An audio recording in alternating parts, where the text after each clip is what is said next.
Beloved God, help us all to love you more and more, and more and more, and still at more, till we become worthy of union with you, and help us all to hold fast to Baba's daman till the very end.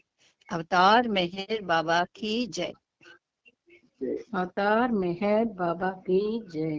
Pritam Meher బాబా, నీవు ప్రసాదించిన ప్రవచన సారమును గ్రహించవలసిన తీరులో గ్రహించి సదవగాహన చేసుకుని వాటిని మా జీవనములలో ఆపాదించుకుని నిజాయితీ తోడను నిర్మల ప్రేమ తోడను వాటిని ఆచరించులాగున మా అందరినీ ఆశీర్వదించు.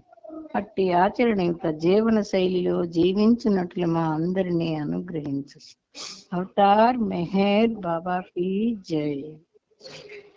అవతార్ మెహర్ బాబా की जय. అవతార్ మెహర్ బాబా की जय.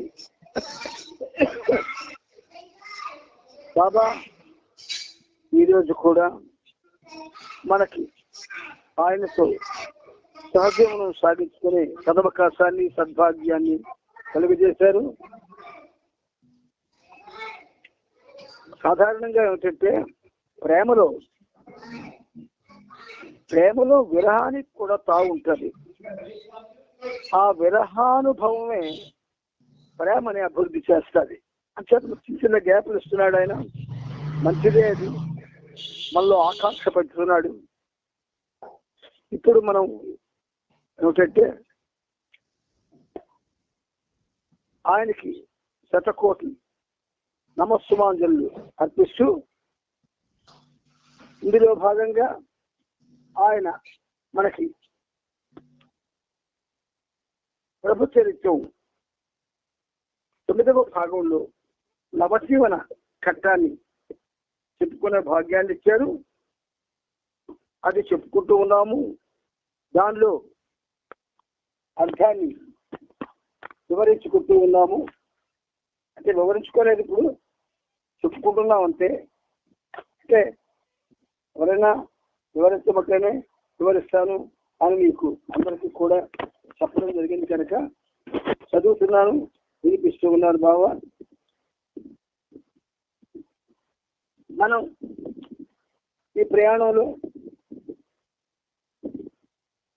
ప్రభు చరిత్ర 9వ భాగం 3932వ పేజీలో ఆపుకున్నాం. కొంచెం ఈరోజు ముందుకు ప్రయాణం చేయడానికి మనం ప్రయత్నం చేద్దాం. ఆ మేర్ పేరాలో కేశవ్ నిగమ్కు 1 సంవత్సరం పాటు బాబా పాటించడానికి 3 ఆదేశాలు ఇచ్చారు అని మనం చెప్పుకున్నాం. అవి 1, డబ్బుని తాకరాదు. 2, ఏ స్త్రీని తాకరాదు. 3, వారంలో 1 రోజు 24 గంటల పాటు ఉపవాసం చెయ్యాలి. ఈ 3 నిగమ్కు, కేశవ్ నిగమ్కు బాబా ఇచ్చినటువంటి ఆదేశాలు. కేశవ్ బాబాకు తెలియజేస్తూ 2వ ఆదేశాన్ని పూర్తిగా 6 నెలల వరకే పాటించాలని, ఆ తర్వాత పాటించలేకపోయానని చెప్పాడు. 2వ ఆదేశం అంటే ఏ స్త్రీని తాకరాదు అన్న విషయం. మిగిలిన 2 ఆదేశాలను 100% పాటిస్తున్నట్లు చెప్పాడు.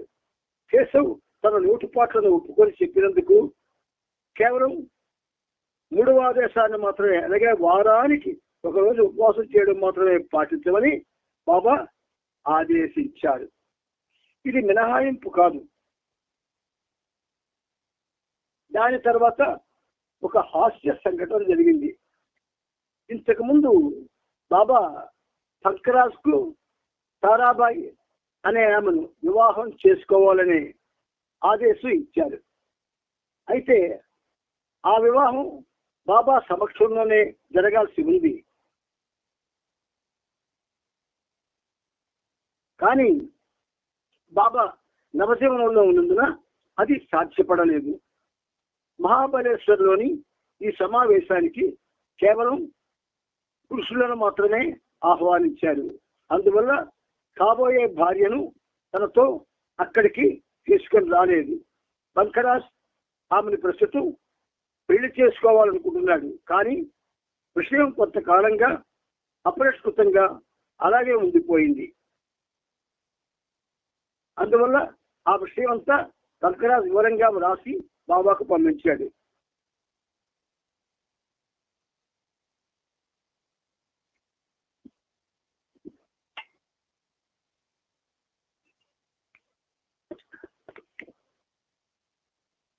అలాగే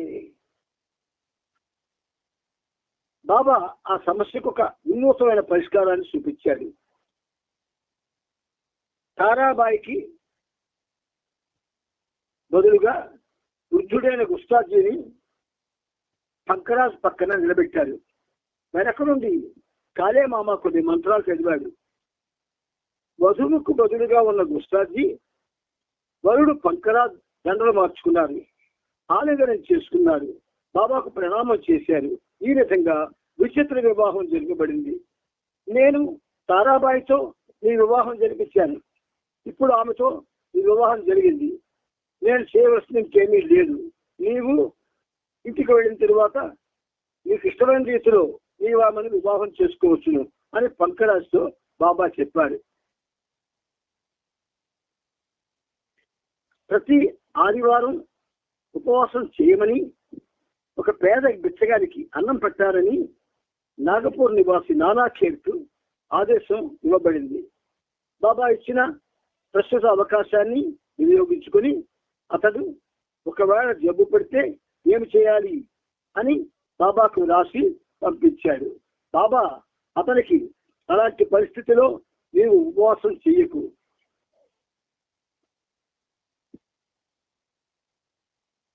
అలాగే పేదవారికి అన్నం పెట్టడం గురించి కూడా ఏమీ ఆలోచించకు అని సూచించారు.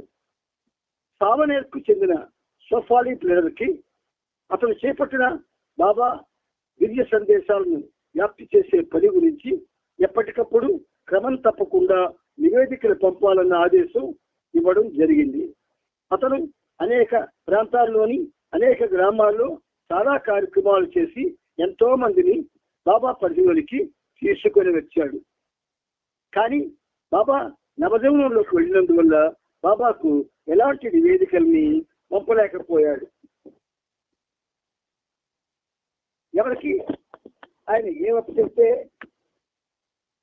అది ఎంతవరకు వచ్చింది, ఏం జరిగింది అనే విషయాన్ని బాబా పరిశీలిస్తూ ఉంటారు. అది ఒక విధంగా ఆయన ఒక అలవాటుగా చేసుకునే పనిది.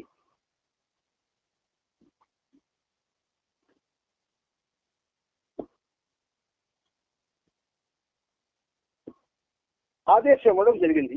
అతను అనేక ప్రాంతాల్లోని ఎన్నో గ్రామాల్లో ఎంతో మందిని బాబా పరిధిలోనికి తీసుకొని వచ్చాడు.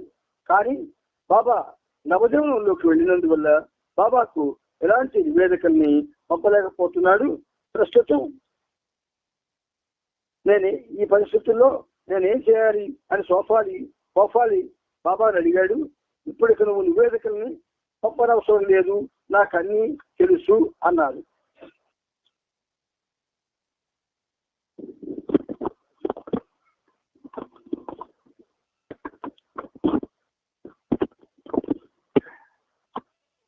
బాబా ఇచ్చిన వివరణ సోఫాలికి బాబాకు ఒక మాట కూడా రాసి పంపలేదు.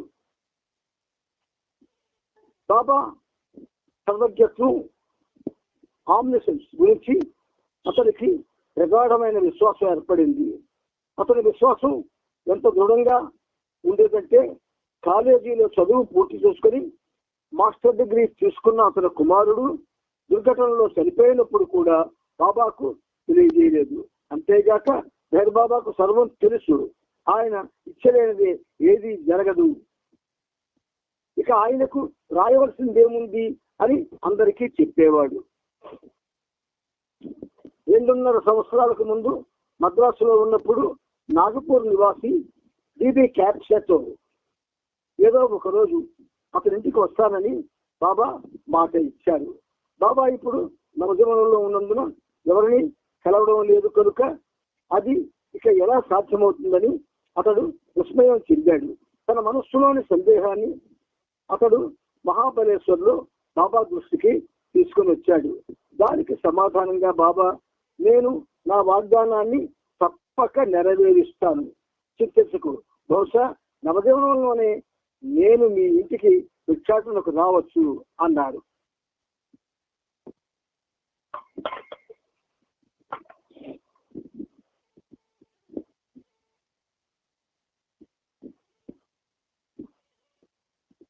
ఈ సమయంలో బాబా పాదాలను తాకడం నిషేధించబడింది.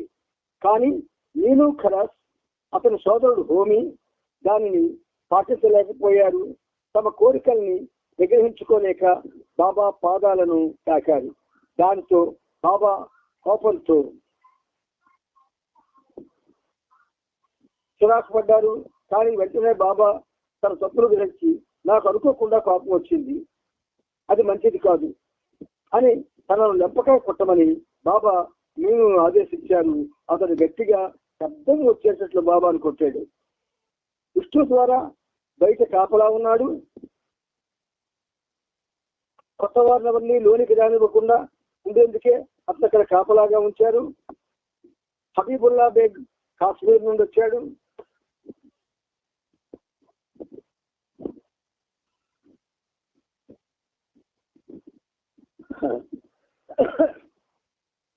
ఈ సమావేశంలో పాల్గొనడానికి అతనికి ఆహ్వానం పంపలేదు. అయినా అతను హాల్లోకి వచ్చి కూర్చున్నాడు. బాబా నిశ్చిత దృష్టి నుండి ఎవరు తప్పించుకోగలరు, ఆయన బేగి వైపు చూసి ఎందుకు వచ్చావు అని అడిగాడు. నేను ఈ ఆశీస్సుల కోసం వచ్చాను, నేను ఇప్పుడు ఏ పని చేయడం లేదు, చేతిలో ఒక పైసా కూడా లేకుండా ఉంది నా పరిస్థితి అని బేగ్ బదులిచ్చాడు. నవజీవనంలో ఆశీర్వదించడం అనే వ్యవహారమే లేదు. అందువల్ల బాబా కలిసి చెప్పి బేగ్కి ఆశీస్సులు ఇమ్మన్నారు. కానీ అలాగే చేశాడు. బేగ్ వెళ్ళిపోతుండగా బాబా అతనితో, నీవు నా పొరుగున ఉండి నాకు పొరుగువాడు అయిపోతావు అని చెప్పారు. బాబా మాటల అర్థమేమిటో ఆ సమయంలో బేగ్కు అర్థం కాలేదు. కానీ ఆ తర్వాత అతనికి పూనాలో ఉన్న కాశ్మీర్ స్టోర్ లో నెలకు 60 రూపాయల జీతం పైన ఉద్యోగం దొరికింది. ఆ కాశ్మీర్ స్టోర్స్ బాబా ఇంటికి దగ్గరలో కొన్ని వీసుల తరువాత ఉంటుంది. కానీ అతన్ని అందజేసిన ఆశీస్సుల ఫలితం అది. ఎంత ప్రేమమేంటంటే అంత ప్రేమమేంటి. నిజంగా అదృష్టవంతులు ఆయన యొక్క పరిధిలోకి వచ్చిన వాళ్ళు. ప్రేమను కురిపిస్తాడు ఆయన. సరే, అయితే ఆ తర్వాత బాబా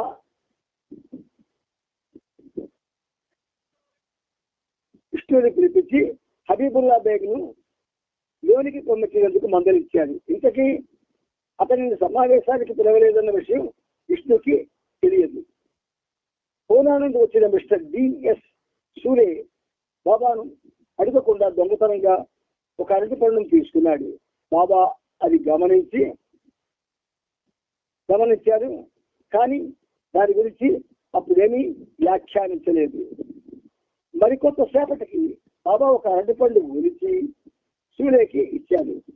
దాంతో సూలే తాను చేసిన పనికి సిగ్గుపడ్డాడు. తనలోని ప్రతి ఆలోచన బాబాకు తెలుసున్న యథార్థాన్ని గ్రహించాడు.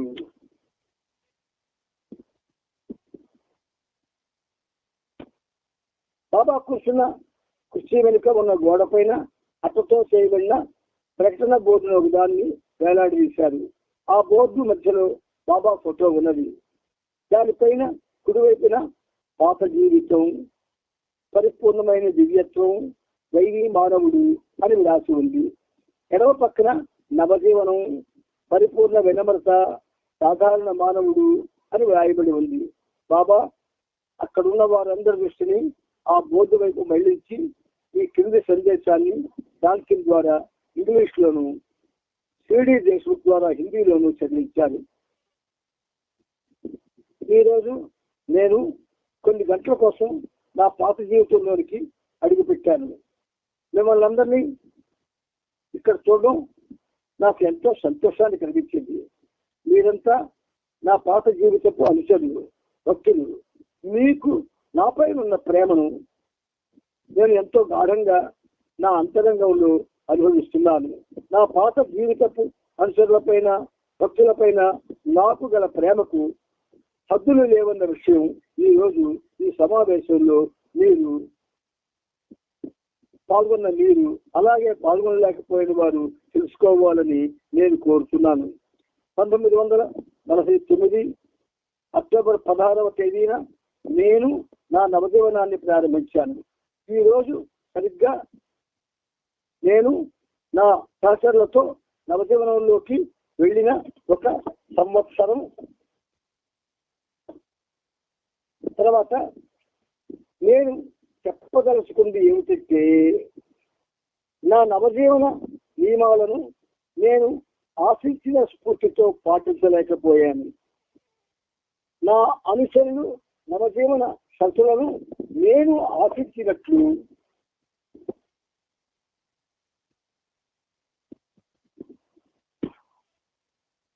ఆశించినట్లు ఖచ్చితమైన రీతిలో అనుసరించలేకపోయాను.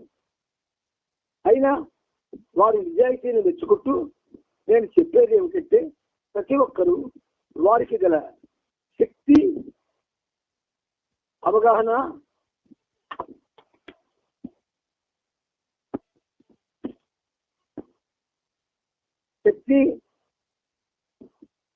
ప్రకారం సాయశక్తుల నవజీవన నియమ నిబంధనలను పాటించడానికి ప్రయత్నించారు. అందరూ వింటున్నారమ్మా? అమ్మా అందరూ వింటున్నారా? జై బాబా. జై బాబా. బాబాయ్ జై బాబా. వింటున్నారమ్మా? జై బాబా. బాబాయ్ జై బాబా. ఉన్నాం. పాటించడానికి ప్రయత్నించారు. అందువల్ల గడిచిన ఈ సంవత్సరం విఫలమైనదిగా కాక మనందరికీ కనువిప్పు కలిగించేదిగా నేను భావిస్తున్నాను. నేను కూడా క్రోధానికి, ఇతర ఆకర్షణలకు లొంగిపోయేటట్టు చేసిన నా బలహీనతను, అలాగే నవజీవన నియమాలను, వాటి ప్రయోజనం దృష్ట్యా దృఢ సంకల్పంతో ఆచరించలేని నా అసక్తతను అంగీకరిస్తున్నాను. నా సహచరుల విషయంలో భావోద్వేగాలకు లోనై హైదరాబాదులో నేను మొదట తీసుకున్న వాగ్దానాన్ని మార్చవలసి వచ్చింది. దాని ఫలితంగా మొదట అనుకున్న షరతులకు భిన్నంగా 1, 2, 3 ప్రణాళికలు రూపొందించవలసి వచ్చింది. నేనిప్పుడు మరొకసారి నా అనుచరులకు అవకాశం ఇస్తున్నాను. దాని ప్రకారం వారు నవజీవనంలో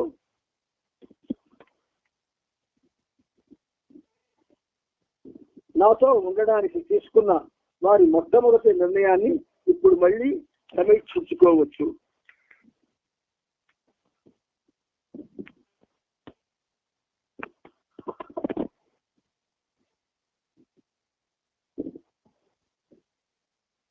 అలా సమీక్షించుకున్న నా సహచరులు ఇక ముందు నా సేవకులుగా నా చెత్తవంతు నవజీవనాన్ని కొనసాగించవచ్చు, లేదా తమకు ఇష్టమైన రీతిలో ఎక్కడికైనా వెళ్ళి స్వతంత్ర జీవనం గడుపుకోవడానికి పూర్తి స్వేచ్ఛను కలిగి ఉంటారు.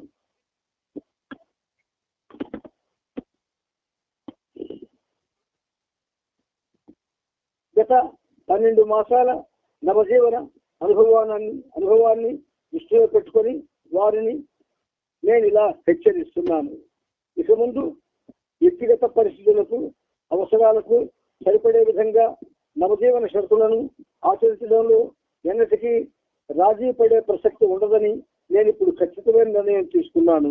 అలాగే నా ఆదేశాలను అమలుపరచడంలో, నవజీవన నియమాలను పాటించడంలో నా అనుసరణ చూపే ఎలాంటి బలహీనతను, అలసత్వాన్ని నేను సహించలేను.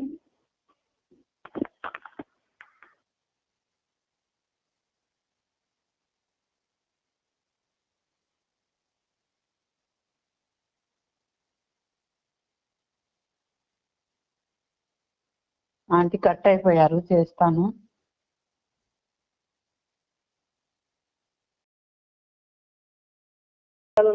దృష్టిలో ఉంచుకొని వారి బలహీనతలను, గత అనుభవాలను, వాటిలో కొన్ని సంతోషకరమైనవి, మరికొన్ని బాధాకరమైనవి అయి ఉండవచ్చు, చిత్తశుద్ధితో బేరీజు వేసుకొని ఈరోజు ఒక నిర్ణయం తీసుకోవాలని నేను కోరుతున్నాను.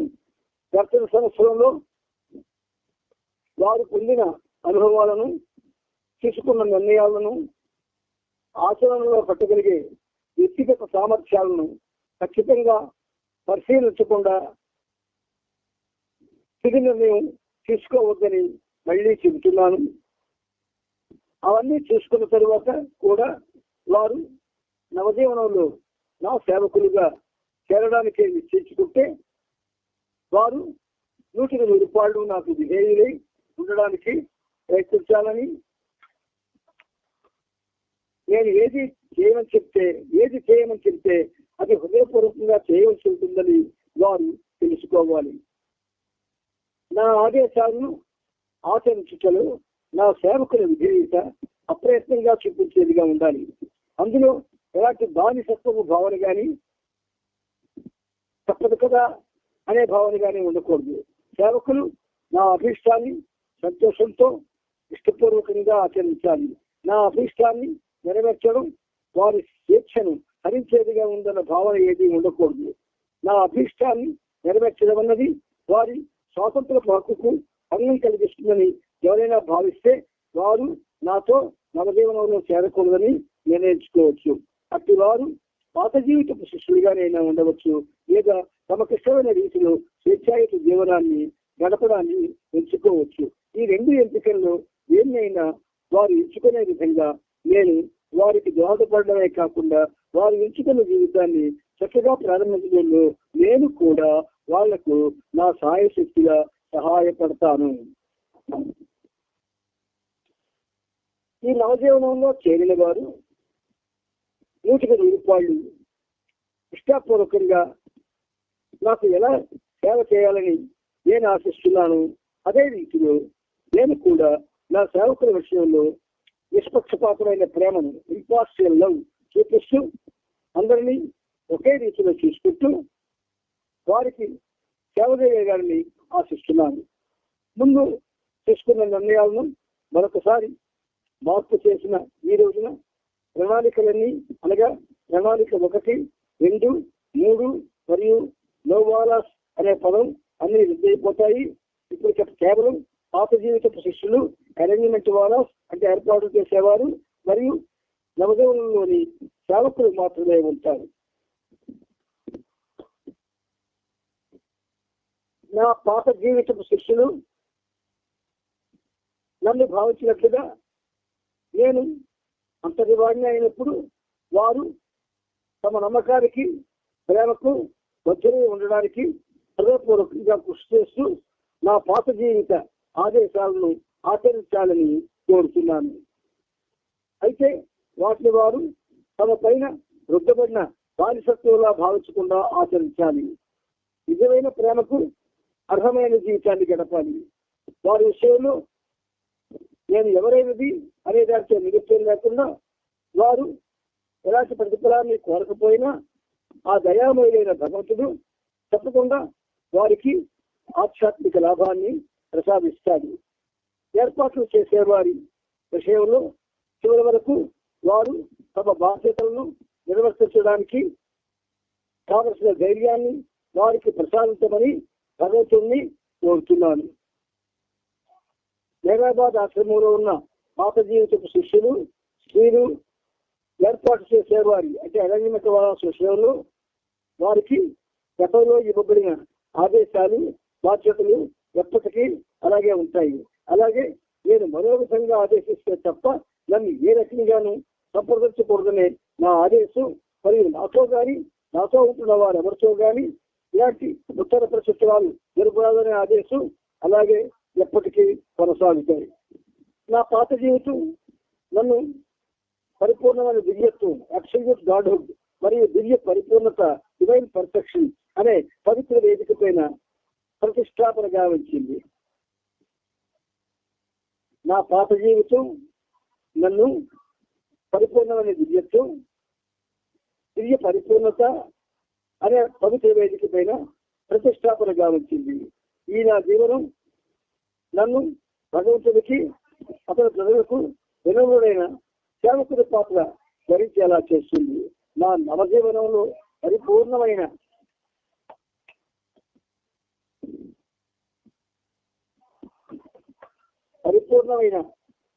వినమ్రత, పరిపూర్ణమైన దివ్యత్వ స్థానాన్ని ఆక్రమిస్తుంది. ఈ నా నవజీవనంలో నేను ఒక సాధకుడిని, ఒక భక్తుడిని, సోదరుడిని మరియు స్నేహితుడిని. పరిపూర్ణ దివ్యత్వం మరియు పరిపూర్ణ వినమ్రత అనే ఈ రెండు అంశాలు భగవద్గీత ప్రకారం వినసిల్లి భగవంతుని శాశ్వత జీవితంతో నిరంతరంగా సమన్వయపరచబడ్డాయి. ఏ వ్యక్తి అయినా సరే అతనికి ఇష్టమైన విధంగా నన్ను నమ్మవచ్చు. చూశారా, ఏ వ్యక్తి అయినా సరే అతనికి ఇష్టమైన విధంగా నన్ను నమ్మవచ్చు. కానీ ఎవరు కూడా నా ఆశీస్సులను, మాత్రలను లేదా ఎలాంటి ప్రతిఫలాన్ని ఆశించకూడదు. నా నవజీవనం శాశ్వతమైనది. నవజీవనంలో నా సేవకులుగా ఉన్నవారు తప్ప ఇతరులు వారు ఎవరైనా కావచ్చు, ఎక్కడైనా ఉండొచ్చు. వారు ఈ నవజీవనాన్ని నడుపుకోదలుచుకుంటే ఆ జీవిత స్ఫూర్తికి అనువైన రీతిలో వారు స్వేచ్ఛగా, స్వతంత్రంగా నవజీవనాన్ని గడపవచ్చు. ఈ మాటలతో బాబా తన గదలను ముగించాడు. నేను అనుకున్న 2 లేదా 3 మాసాల పర్యటన కోసం 1950 అక్టోబర్ 21న మహాబలేశ్వరుడు బయలుదేరాను. నేను వెళ్ళదలుచుకున్న ప్రదేశాలు కొల్హాపూర్, మీరజ్, హుబ్లీ, హైదరాబాద్, మద్రాసు, బొంబాయి, అస్సాం, బెంగాల్, ఒరిస్సా మరియు బీహార్ ఉన్నాయి. అక్కడ నేను మసూలతోనూ పేదవారితోనూ నా కార్యక్రమాన్ని నిర్వర్తిస్తాను. దాంతో పాటు నవజీవన ఘట్టాలైన ఉచ్చాటన, లంబోటి మరియు దేశదంబరుల జీవితాలను కూడా గడుపుతాను. బాబా సందేశాన్ని టార్కిన్ ఇంగ్లీష్ లో చదవడం పూర్తి చేయగానే బాబా స్వయంగా అందరికీ ఆ సందేశపు కాపీలను పంచారు. ఆ తర్వాత లడ్డూలను టీవీ అందరికీ ఇచ్చారు. తిరుబండారాలను వచ్చిన తర్వాత బాబా ఏర్పాట్లు చేసిన వారి అంటే అరేంజ్మెంట్ వారి పని పట్ల తన సంతృప్తిని వ్యక్తం చేసి ఎన్ని కష్టాలు ఎదురైనా వారి బాధ్యతలను సక్రమంగా నిర్వర్తించారని బాబా వారిని కొనియాడారు. నవజీవన ప్రమాణాన్ని విడిగా తాను ఒక్కరే చేయడం కోసం బాబా సమావేశ హాల్ నుండి బయలుదేరి వెళ్ళిపోయారు. కొద్ది నిమిషాల తర్వాత కళ్ళని చక్కని వేసుకుని నిజానికి భిక్షానికి పుచ్చుకునే పాషారంగి జీవనం తగ్గించుకుని వచ్చారు. మళ్ళీ నవజీవనంలోకి ప్రవేశించినట్లు బాబా ప్రకటించారు. అవును అని చెప్పిన వారందరినీ ఉద్దేశించి వారు నవజీవనంలోకి ప్రవేశించి బాబా ఆదేశాలను 100% పాటించాలని లేదా పాత జీవితం గడపడం కానీ పూర్తిగా స్వేచ్ఛాయుతమైన జీవితాన్ని ఎంచుకోవాలని బాబా సూచించారు. వాటిల్లో ఏదో ఒకటి నిర్ణయం తీసుకోవాలి. బాబా అంచనా తీసుకున్న నిర్ణయాలు ఇలా ఉన్నాయి. అది సీనియర్ పాత జీవితం. అలాగా పాత జీవితం పేపట్లో ముంబాయిలో బాబా సూచించినట్టుగా బాబాదాస్ పాత జీవితం బాబా సలహా మేరకు, బైబిల్ సేవకుడు, బాల్నాటి పాత జీవితం, దౌలత్ సింగ్ సేవకుడు బాబా ఆదేశించినట్లు బాబాకు దూరంగా ఉంటూ జీవించాలి. టాంకిన్ సేవకుడు, సేవకుడు, డాక్టర్ గని పాత జీవితం, ఇష్టాద్రి సేవకుడు, సైకోబాద్ సేవకుడు, కాకాబరియా సేవకుడు, కిషన్ సింగ్ పాత జీవితం, నీను ఖరాస్ పాత జీవితం బాబా ఆదేశానుసారం, మొయిలీ కాలే సేవకుడు, నీరు సేవకుడు, ఖండోబా పాత జీవితం, హిందూ సేవకుడు, విష్ణు సేవకుడు, అన్నా 104 పాత జీవితం. కానీ అతను బాబా వద్దనే సాధారణ సేవకుడిగా ఉండడానికి అనుమతించబడ్డాడు. ఈ నిర్ణయాలన్నీ ప్రకటింపబడిన తర్వాత బాబా మౌనంగా నవజీవనాన్ని సంపూర్ణంగా జీవించడానికి శక్తినివ్వమని భగవంతుడికి ప్రార్థన చేశారు. 4 మతాల ప్రార్థనలను అనగా హిందూ, జెరాస్ట్రియన్, మహమ్మదీయ, క్రిస్టియన్ మతాల ప్రార్థనలను వ్యక్తిగా విష్ణు, నీరు, సైకోబాద్, బైబిల్ మరియు డాక్టర్లు వరుసలో చదివారు. సతారాలోని ముక్తా బంగళాకు కవ్వాలి పాడే వ్యక్తిని ప్రత్యేకంగా రప్పించగా అతను నవదైన గీతాన్ని ప్రార్థనలో పాడాడు. బాబా ఆలిషా వస్తువు స్నానం చేయడానికి బయటికి వెళ్ళారు. అందరూ ఆయన వెంటే వెళ్ళారు. ఆలిషాకు బాబా స్నేహితుడు స్నానం చేయించడం శిష్యులందరూ చూశారు. దాంతో ఆనాటి కార్యక్రమం ముగిసింది. బాబా అందరినీ వెళ్ళిపోమని చెప్పారు. అందరికీ వీడ్కోలు బాబా పురుషులందరినీ మళ్ళీ ఆలింగనం చేసుకున్నారు. ముంబైకి పంపించే వరకు కిట్టి రాను ఇంకా కొన్ని రోజుల పాటు మహాబలేశ్వర్లోనే ఉండిపోయారు. బాబా వారితో ఇప్పుడు మీరు వెనక్కి వెళ్ళిపోవచ్చు అని చెప్పారు.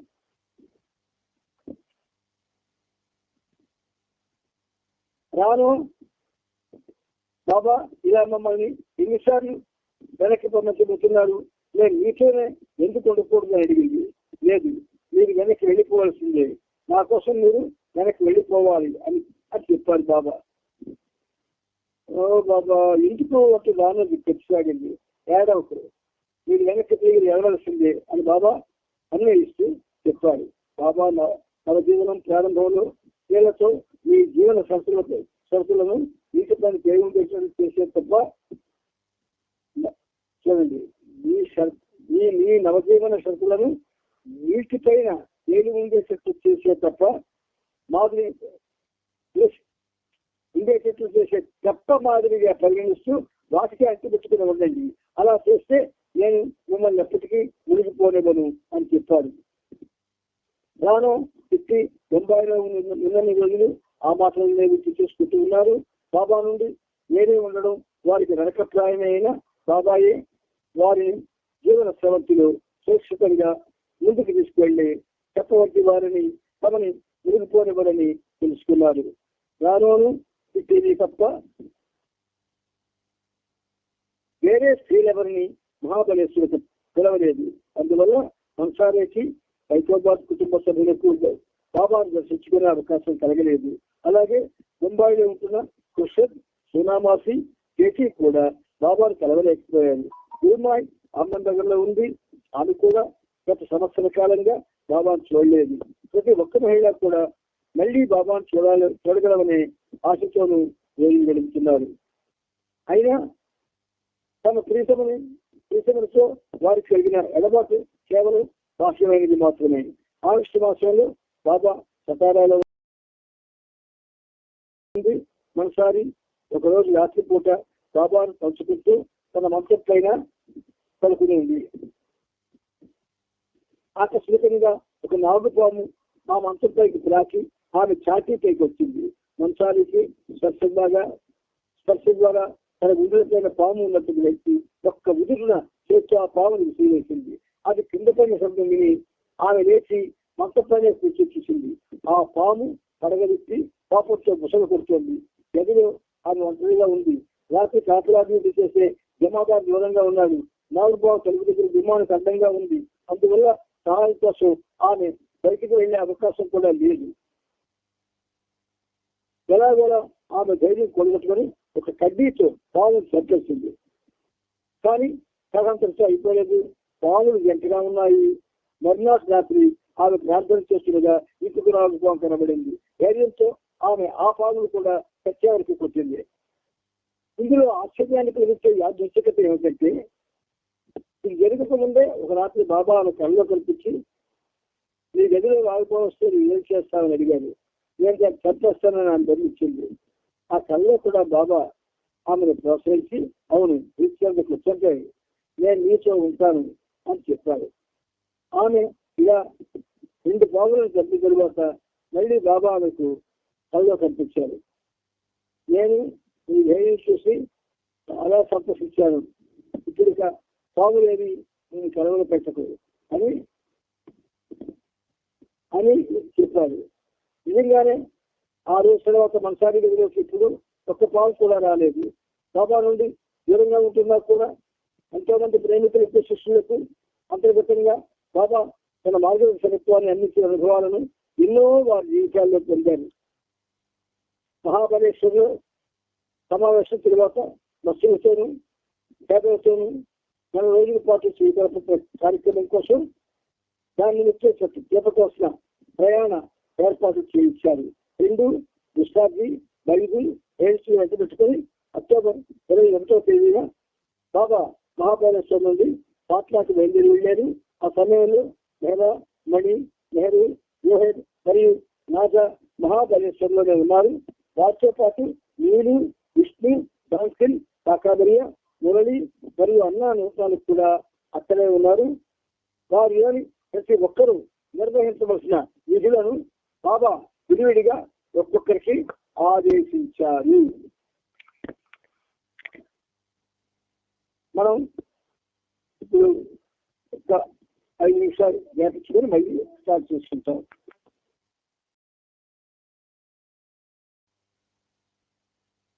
నవజీవన దీపాన్ని పాడుకుంటూ ఉన్నాం. అందులో మనం ఆల్రెడీ 4 చరణాలు పాడుకున్నాం. ఆ 4 పనులతో సహా మళ్ళీ మీకు బాబా వినిపిస్తారు. అది అయిన తర్వాత మనం ముందుకి వెళదాం.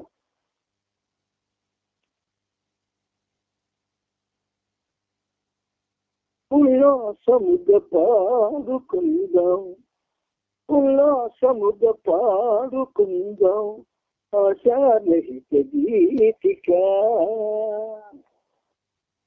కష్టాలను కడగండ్లను, కష్టాలను కడగండ్లను ఆహ్వానించు గీతిక. ఉల్లాసముగా పాడుకుందాం, ఉల్లాసముగా పాడుకుందాం ఆశారహిత గీతిక.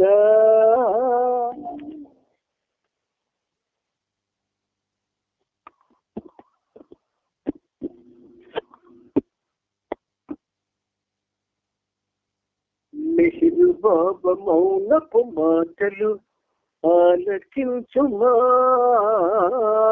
మెహిరు బాబా మౌనపు మాటలు ఆలకించుమా.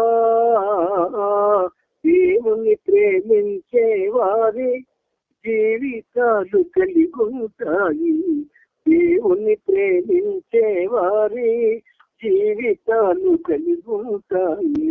నవజీవనవరైతే నిజముగా వెన్నంటినారో, నవజీవనవరైతే నిజముగా వెన్నంటినారో అశాశ్వతపు ఉనికిని వారు పరిత్యజించాలి, అశాశ్వతపు ఉనికిని వారు పరిత్యజించాలి. ఉల్లాసముగా పాడుకుందాం, ఉల్లాసముగా పాడుకుందాం ఆశారహిత గీతిక. దేవునిపై ఆధారపడి నవజీవనము, దేవునిపై ఆధారపడే నవజీవనము మన ప్రతిజ్ఞ సంకల్పానికి శక్తి నేదు కలిగిస్తుంది, మన ప్రతిజ్ఞ సంకల్పానికి శక్తి నేదు కలిగిస్తుంది. ఆశ కొరకు రోదించక అందనమును ఆశించక, ఆశ కొరకు రోదించక అందనమును ఆశించక, వాసన మరి ఊగిసలాడక భయము వీడి సాగిపోదాం, వాసన మరి ఊగిసలాడక భయము వీడి సాగిపోదాం. ఉల్లాసముగా పాడుకుందాం, ఉల్లాసముగా పాడుకుందాం ఆశారహిత గీతిక. మానవ మానవులను మనసునుంచక, మానవ మానవులను మనసునుంచక, పరనిందలు పట్ట పంచనై ఎవరికి భీతి చెందక, పరనిందలు పట్ట పంచనై ఎవరికి భీతి చెందక, మనసులోని కలవరమంతా మాయలాగా మాయము కాగా మనసులోని కలవరమంతా మాయలాగా మాయము కాగా నవజీవన లక్షణములకే మనము మార్గదర్శులు కాగా నవజీవన లక్షణములకే మనము మార్గదర్శులు కాగా ఉల్లాసముగా పాడుకుందాం ఉల్లాసముగా పాడుకుందాం ఆషాఢిక గీతిక.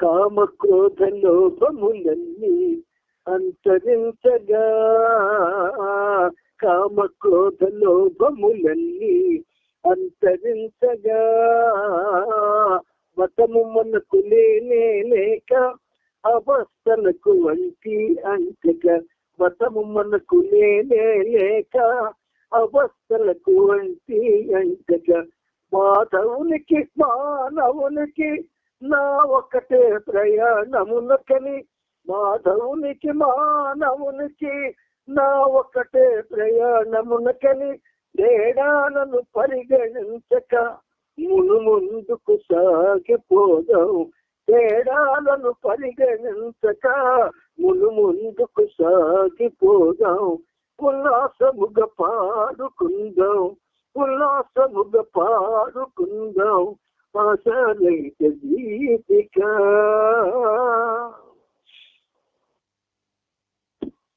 మన జీవన గీతం ఏదైతే మనం బాబా మనకు అందించారో దాన్ని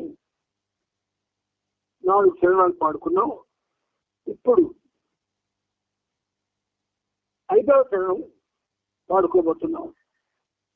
సోదరత్వ బంధము ఒకటి మార్గదర్శమై సోదరత్వ బంధముకటి మార్గదర్శమై దైవత్వపు ఉనికది లేక కురు శిష్యుల బంధములాక దైవత్వపు ఉనికది లేక కురు శిష్యుల బంధములాక బాధైన సౌఖ్యమైన బాధ యొక్క భేదాలైన బాధైన సౌఖ్యమైన బాధ యొక్క భేదాలైన సోదరులుగా అనుభవించి సాఫీగా సాగిపోదాం సోదరులుగా అనుభవించి సాఫీగా సాగిపోదాం ఉల్లాసముగా పాడుకుందాం ఉల్లాసముగా పాడుకుందాం ఆశారహిత గీతిక.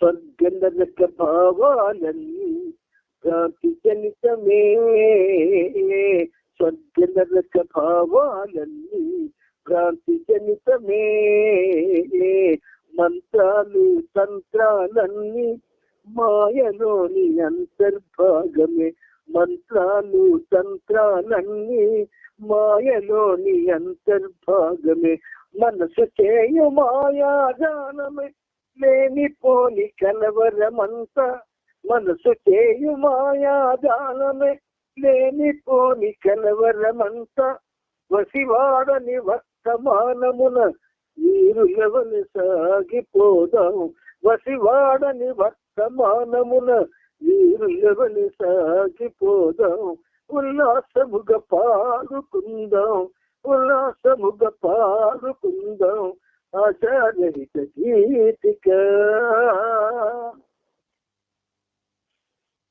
మన స్థాయిలో మనతోనున్న మెహరి ఆజ్ఞన మన స్థాయిలో మనతోనున్న మెహరి ఆజ్ఞన మంచి చెడులు విచారించక ఫలితాలను ఎంచి చూడక మంచి చెడులు విచారించక ఫలితాలను ఎంచి చూడక భగవంతుని ఆజ్ఞలుగానే వెనువెంటను చేయాలని భగవంతుని ఆజ్ఞలుగానే వెనువెంటను చేయాలని తీవ్రముగా బాబా మాటలు తీసుకొనుతూ సాగిపోదాం తీవ్రముగా బాబా మాటలు తీసుకొనుతూ సాగిపోదాం ఉల్లాసముగా పాడుకుందాం, ఉల్లాసముగా పాడుకుందాం ఆశారహిత గీతిక. ఆకాశము తన క్రిందైన అది పడకుమా, ఆకాశము తన క్రిందైన అది పడకుమా. నిరాశను నిస్పృహనెప్పుడు దరిదాపుల చేరనీకుమా, నిరాశను నిస్పృహనెప్పుడు దరిదాపుల చేరనీకుమా. సంతృప్తితో జీవనవనమును సుందరముగా మలుచుకొనుటకు, సంతృప్తితో జీవనవనమును సుందరముగా మలుచుకొనుటకు అభయ హస్తమును విడనాడక ఆనందముగా సాగిపోదాం, అభయ హస్తమును విడనాడక ఆనందముగా సాగిపోదాం. ఉల్లాసముగా పాడుకుందాం, ఉల్లాసముగా పాడుకుందాం ఆశారహిత గీతిక.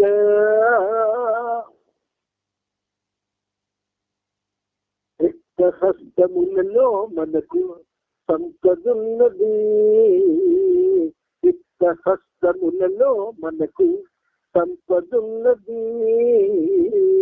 మహారాజులు అసూయ చెందే యాచకులము మనమందరము, మహారాజులు అసూయ చెందే యాచకులము మనమందరము.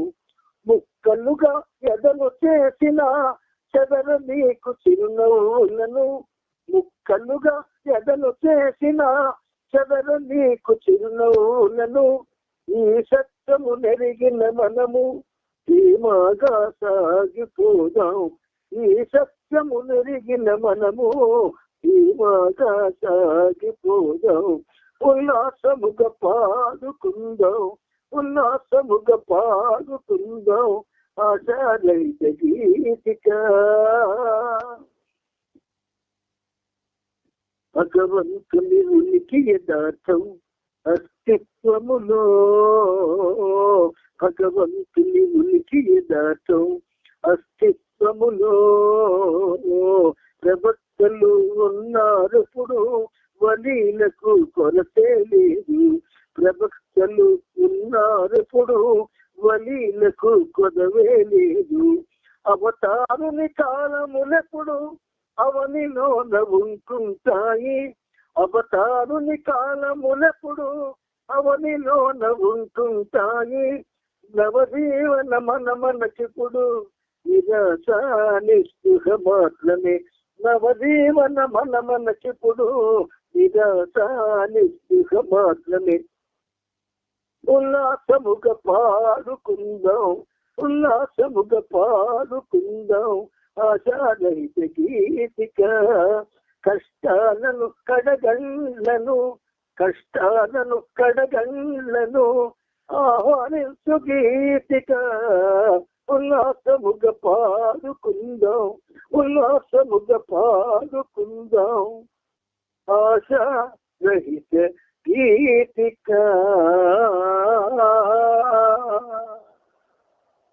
अवतार मिहेर बाबा की जय.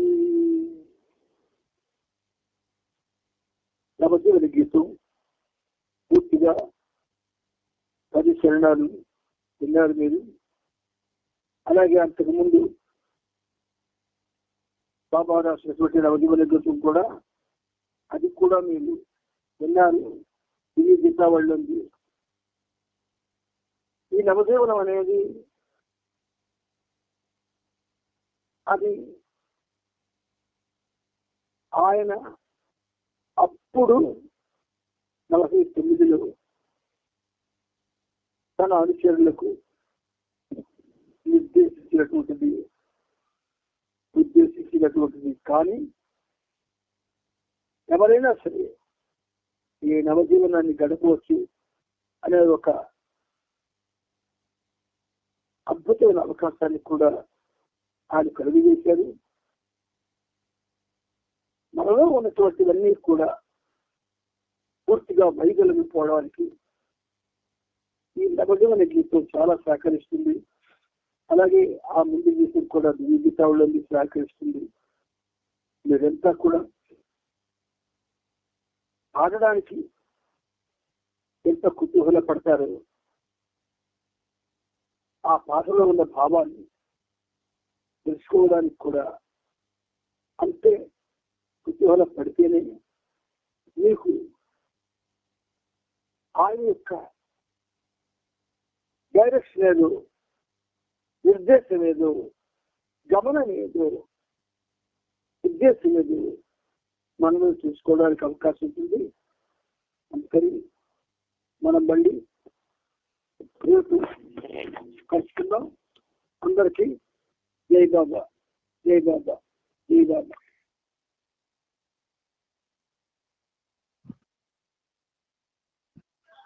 జై బాబా, అందరికీ జై. జై బాబా అండి.